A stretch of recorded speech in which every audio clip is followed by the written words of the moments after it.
Hello, I'm Richard Espel, and I'm head of product at Doc Labs, and I'm excited to show you a brief demo of the Truvera platform for decentralized identity. In this demo, this is a financial demo where we have an ecosystem. The user, the customer, is going to create a bank account.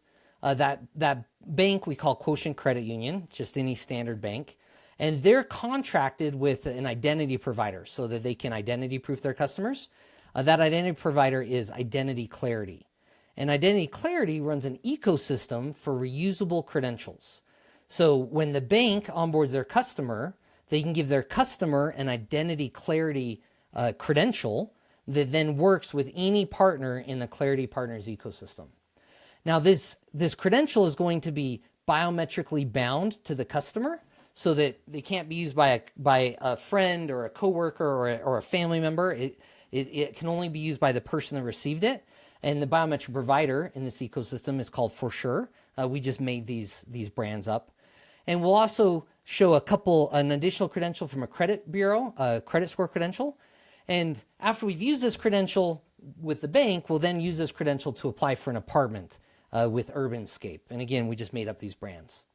So with that brief overview about what we're going to show you, let's go into the demo. So I'm a customer. I want to create a bank account going through the online process. Now this page is your standard identity proofing page. We don't control this experience. This will be provided to the bank in this example. You'll configure it based on what you need for identity proofing. But here we enter our data. We take a picture of our government document. We take a picture of we do a selfie check. And that just does the liveness, make sure that I'm the right person holding the driver's license. And of course, in this demo, this is all fake. It's just to show how it works. But at this point is where Truvera gets involved. So the bank has created the account, and now it's validated the customer, and we now offer that customer, hey, do you want to reuse the information you just gave us? You can use it with anybody in the Clarity Partners ecosystem. So we're starting to introduce that customer to a brand that they can have confidence they can reuse this information with. Now I'm going to shrink my browser window just a little. And on the right, you see my phone. And so this mobile app is the banking mobile app, the Quotient Credit Union banking app. And we provide a mobile app as an identity wallet for hosting your credentials. And that's intended to be white labeled based on the company that's sponsoring the wallet, or even better, embedded into an application that's already being used by the consumers, by the people in the ecosystem. And so for this demo, we didn't duplicate the entire banking functionality. This is the identity portion of that banking app. And so as you can see, after I've onboarded with the bank, hey, download your mobile app and scan this QR code. And now I can do passwordless login to the banking app because I just completed identity proofing. And at the same time, I can receive identity credentials inside this. Now, the first step is I get the biometric. Now, this is a fake biometric, but we're use a thumbprint here for the demo. We could reuse the selfie that was used during the identity proofing if we want as the biometric. But here I pass that biometric back to the issuer. And so what's happening is the issuer is able to take the biometric ID and embed it into the credential that's being issued to me. And that way we know that it can only be verified if I can show the same ID as a biometric check. So we go ahead and share that across to the issuer. And so what happened is when the wallet detected a request for a biometric ID credential, a biometric check credential, it launched the biometric plugin, which you can integrate any biometric you want. And you don't need a biometric if you don't want to, but we like to show it. It's a nice functionality for people who need it. So here we've received a set of credentials. So at the bottom, we have the enrollment credential. This biometric enrollment credential contains the actual biometric data. And then the ID is just any ID. It can be any random number, but it's what gets provided to the issuer to incorporate when they biometrically bind the credential. And then the biometric check credential, this is what goes to the issuer, and it contains that issuer It contains the ID that comes from the issuer, and of course, it's signed by the biometric issuer. It's part of the ecosystem. And so this is what gets passed around the ecosystem. So the biometric data doesn't get shared, just that ID. Then we have, and this biometric check, you're going to see it's going to expire in just a minute as we keep talking. It's only valid for 2 minutes. Then you have the bank identity credential. So in here we have all that information we provided during onboarding when we did our identity proofing. And then we have that biometric ID. So this credential shouldn't be trusted by a verifier if they don't get a biometric check that has that same ID from the same issuer. And then the last credential we got here is the credit score credential. Now this is interesting because it didn't come from the bank that we onboarded with. Is part of the bank's terms and conditions. It can say, we'll share your information with our business partners in order to give you services. You know, you got to make sure you disclose this kind of sharing. But now that I'm in the ecosystem, anybody who gets my wallet address can communicate directly with my wallet. So here I got the credit score credential from Equinet as part of the ecosystem without me having to scan another QR code. So that's convenient. And here we can see this is ecosystem bound, so this credential can only be used within the ecosystem, and it supports advanced privacy, selective disclosure features, zero knowledge proofs, those kind of things. And then down at the bottom, we can learn more about what an ecosystem is, and we can learn more about that Clarity Partners ecosystem. We can even go to the website, see who are the other partners where we can use these credentials. So that's all convenient. Now, coming back to the overview of the demo, and let's go back to that Quotient Credit Union and apply for a loan. What we find is a lot of financial institutions, the lending department doesn't have access to the accounts department that knows about customers. And it's not a very nice experience to go back to your bank and have them not know anything about you. So, you know, I'm presented with the form. I don't want to fill in my name and address and stuff. Oh, wait, my banking app said I could scan QR codes. Let me try that. So we scan that QR code. You'll notice the biometric request. It's asking for a new one. I should have paused just before I scanned the QR code. You saw my previous biometric check credential had expired. So I'm being asked to give a new one. Now we pass that thumbprint over. And so I'm going to share my bank identity. I'm going to share the credit score. And I have that new biometric check credential I can share as well. And so we approve the information we want to send across. And now, interestingly, we see that information, but that credit score is not sharing the actual credit score. It's just showing a proof that it's over 700. So this is called a range proof. And so the actual credit score I keep private. So that's a nice privacy capability. So we'll go ahead and share that information across. Now the bank, they're receiving the account information that they issued, so they trust it. It's just like it came from their internal database. They receive the biometric check, so they know that I am indeed the person who scanned my thumbprint. And they received the credit score from the trusted credits from the credit bureau that they already trust. And as a result, I get the green checks of confidence that tells us that this information can be trustworthy. And we can come down and submit the application because it all came over the API, because it's all been verified. The system can do automated underwriting. We don't need a manual intervention here. And I get the instant gratification knowing my loan's approved, which can only be done because all the information was provided in the standard format off of the credentials from trusted providers. So with that experience, the next question I usually get is, how do we know the credential is valid at the time we verify it?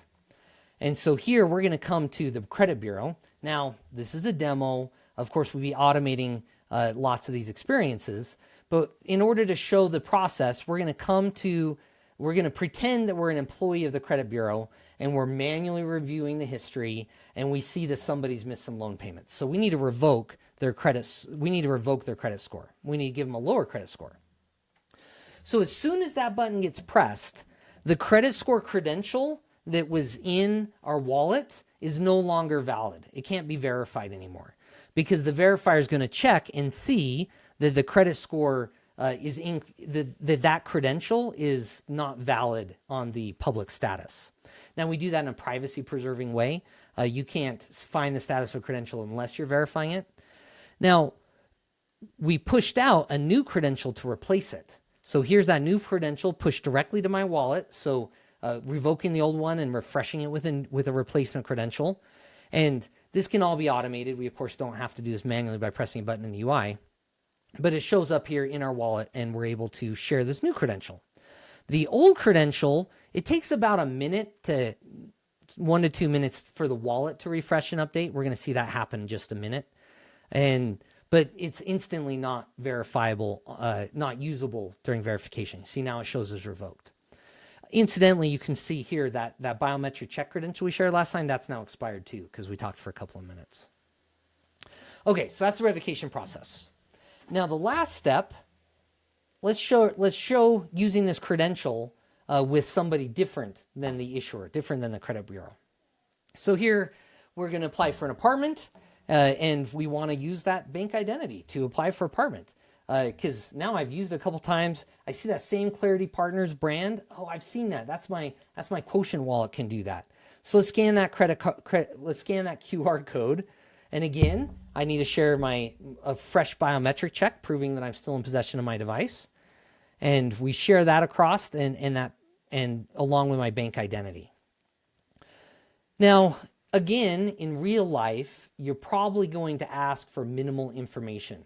Why store data that you don't have to be liable for that? But for interest of the demo, I can come in and say, I don't want to share my bank account number with the apartment people. They don't need my bank account number. They just want to know my name. So we'll go ahead, you see it's optional. It's not one of the requested attributes. So we'll go exclude that.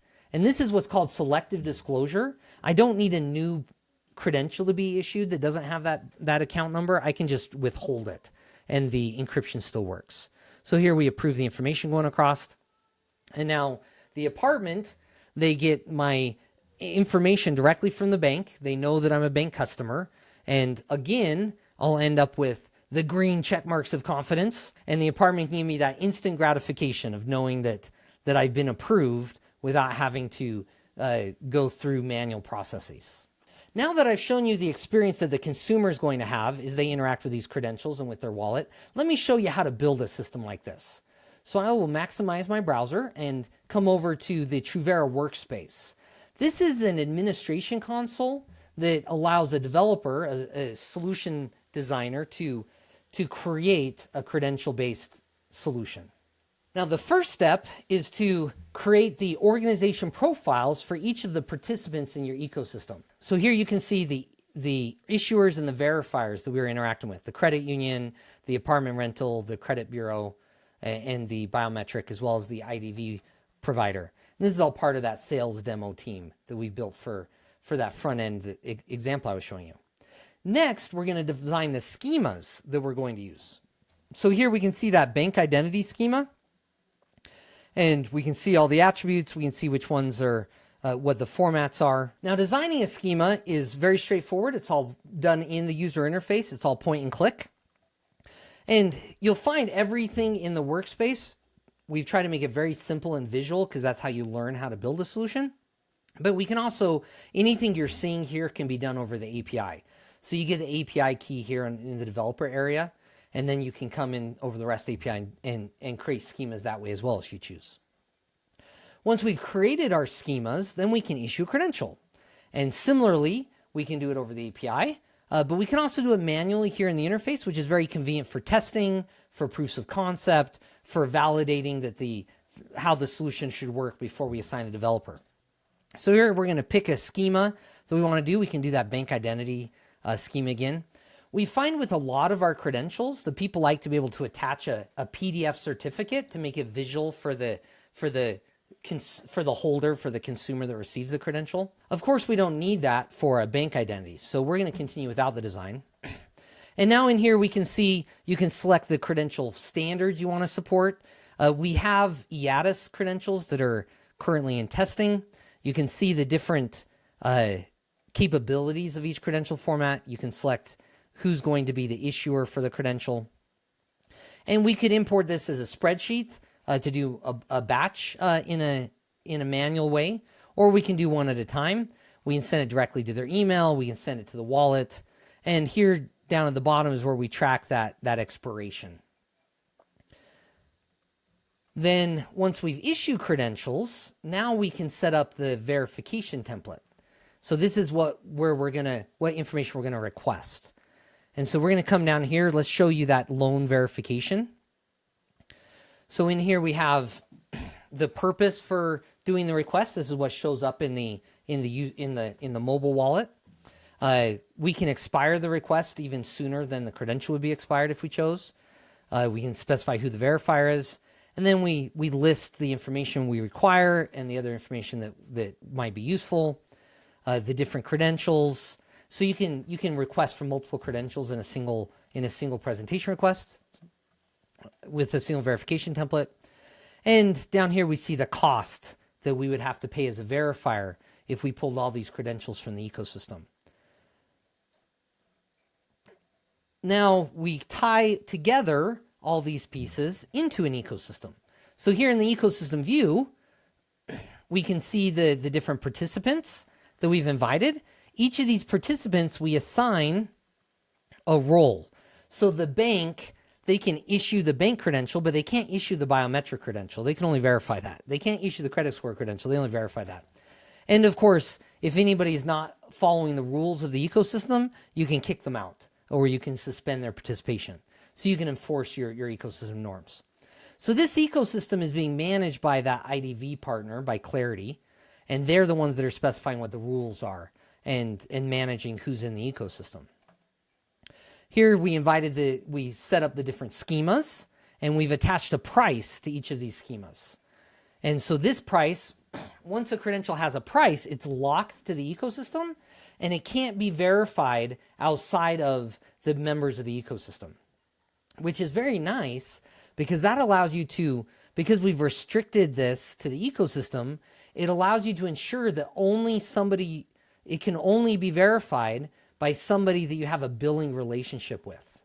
And so that allows you to invoice the relying parties. The people who are getting the benefits of the credential can pay for that usage, and that allows you to pay the issuers for providing a high quality credential. And having that business model around credentials solves a lot of challenges in real world deployments. And then we can add the templates people are going to use. Now that my credentials are being used in my ecosystem, I can come up and download that billing report in order to invoice the relying parties, invoice the verifiers, and pay my issuers. Now, this is going to come down as a CSV, as a spreadsheet. So I downloaded one in advance and I loaded it into Google so it becomes easy to demo. And so this is an example of one of these reports. And in here you see at the right, the fee, that list price that we had in the ecosystem, as well as the platform fee that Truvera takes for having hosted the locked credential. And that's a negotiable percentage of the list price. And then we have the verifier did, so we know who the relying party is, so we can bill them. We have the issuer did, so we know who provided the credentials, so we can pay them according to our contract. We have the verification template ID, so we can give discounts if there's more than one credential in a single request. Of course, we can manage discounts, or bulk pricing for the verifier as well, based on their did. And then we have the verification ID. This is the ID that the verifier gets in the API response. So when that verification came over the API, or when we see it in the interface, it has that ID, so we know what data we're paying for. And then we have the schema, so we know exactly which credential. We can pay more for some credentials than for others. Now, what's interesting is there's no holder data in here. The holder's not being tracked. The verifier knows what data they got. They can see which holder this request was for, but the ecosystem administrator and the issuer, they're not tracking who the holder is. That's not something we want to track. We're not trying to surveil the ecosystem. We just want enough information in order to bill for the services rendered and reward the issuers for high quality content. That's everything you need to put together a very robust solution for identity across the network of partners, across the fintech reusable identity use case. A travel ecosystem could work on the same principles. And hopefully you see that it's very straightforward to build. If you have any questions, you can come into the documentation and learn more about it. Also, in the bottom right-hand corner is the intercom button where you can talk directly to our support team, and they're always happy to help. And I look forward to answering the questions you have.